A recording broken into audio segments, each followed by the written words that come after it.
Hello, this is Patrick Wolf and you're watching NME.com.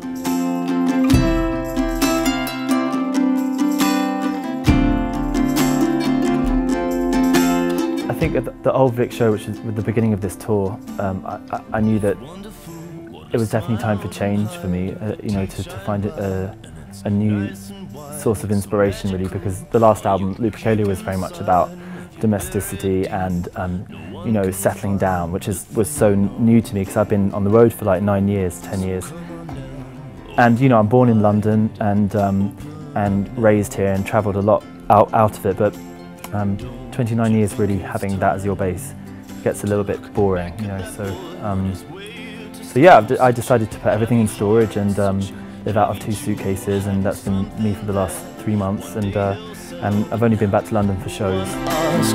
No one tells a thing, no. So come on now, open wide, open up now. On this acoustic tour, it's really every song I'm playing an instrument, and I've really had to get to grips with my musicianship again.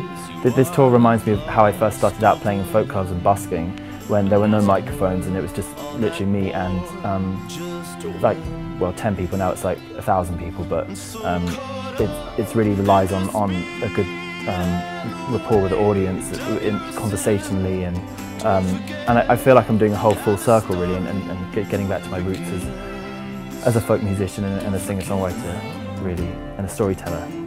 Whereas I think in the last few years I've kind of been more obsessed with trying to have a big pop moment and banging my head against a brick wall. Now I really feel like I'm back in my water, you know? Now I'm seeing all your lovers and enemies turning their keys, so full of greed, trying to seize that jewel you keep. What makes it shine? What makes it mine? Well, I don't care. Well, I really do feel that this Sundark and Riverlight album is the closing of a chapter, and I really just think the last 10 years have been a lot of homework really. I feel like, you know, when I was selecting the songs, I had to look at every song I'd written, which came to about 9,900 songs, and I took a real overview on the whole, you know, bird's eye view on my writing, and I was kind of like slightly disappointed. Like I felt that I had said more, but I hadn't said it.